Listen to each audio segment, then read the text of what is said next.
Chapter 24. Joash was 7 years old when he began to reign, and he reigned 40 years in Jerusalem. His mother's name also was Zibiah of Beersheba. And Joash did that which was right in the sight of the Lord all the days of Jehoiada the priest. And Jehoiada took for him 2 wives, and he begat sons and daughters. And it came to pass after this that Joash was minded to repair the house of the Lord. And he gathered together the priests and the Levites, and said to them, Go out unto the cities of Judah, and gather of all Israel money to repair the house of your God from year to year, and see that ye hasten the matter. Howbeit the Levites hastened it not. And the king called for Jehoiada the chief, and said unto him, Why hast thou not required of the Levites to bring in out of Judah and out of Jerusalem the collection, according to the commandment of Moses the servant of the Lord, and of the congregation of Israel for the tabernacle of witness? For the sons of Athaliah, that wicked woman, have broken up the house of God, and also all the dedicated things of the house of the Lord did they bestow upon Baalim. And at the king's commandment they made a chest, and set it without at the gate of the house of the Lord. And they made a proclamation through Judah and Jerusalem, to bring into the Lord the collection that Moses the servant of God laid upon Israel in the wilderness. And all the princes and all the people rejoiced, and brought in and cast into the chest until they had made an end.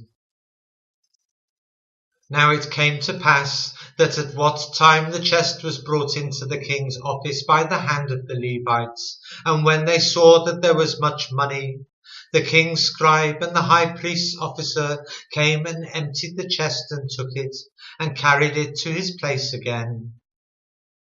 Thus they did day by day, and gathered money in abundance. And the king and Jehoiada gave it to such as did the work of the service of the house of the Lord, and hired masons and carpenters to repair the house of the Lord, and also such as wrought iron and brass to mend the house of the Lord. So the workmen wrought, and the work was perfected by them, and they set the house of God in his state, and strengthened it. And when they had finished it, they brought the rest of the money before the king and Jehoiada, whereof were made vessels for the house of the Lord, even vessels to minister and to offer withal, and spoons and vessels of gold and silver. And they offered burnt offerings in the house of the Lord continually all the days of Jehoiada. But Jehoiada waxed old, and was full of days when he died. 130 years old was he when he died. And they buried him in the city of David among the kings, because he had done good in Israel, both toward God and toward his house. Now after the death of Jehoiada came the princes of Judah, and made obeisance to the king. Then the king hearkened unto them. And they left the house of the Lord God of their fathers, and served groves and idols, and wrath came upon Judah and Jerusalem for this their trespass. Yet he sent prophets to them, to bring them again unto the Lord, and they testified against them, but they would not give ear.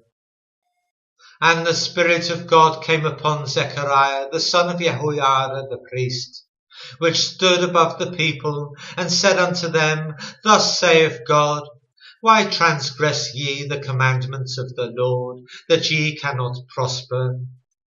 Because ye have forsaken the Lord, he hath also forsaken you. And they conspired against him, and stoned him with stones at the commandment of the king in the court of the house of the Lord. Thus Joash the king remembered not the kindness which Jehoiada his father had done to him, but slew his son, And when he died, he said, "The Lord look upon it and require it." And it came to pass at the end of the year that the host of Syria came up against him. And they came to Judah and Jerusalem, and destroyed all the princes of the people from among the people, and sent all the spoil of them unto the king of Damascus. For the army of the Syrians came with a small company of men, and the Lord delivered a very great host into their hand, because they had forsaken the Lord God of their fathers. So they executed judgment against Joash. And when they were departed from him, for they left him in great diseases, his own servants conspired against him for the blood of the sons of Jehoiada the priest, and slew him on his bed, and he died. And they buried him in the city of David, but they buried him not in the sepulchres of the kings. And these are they that conspired against him: Zabad the son of Shimeath an Ammonitess, and Jehozabad the son of Shimrith a Moabitess. Now concerning his sons, and the greatness of the burdens laid upon him, and the repairing of the house of God, behold, they are written in the story of the book of the Kings. And Amaziah his son reigned in his stead.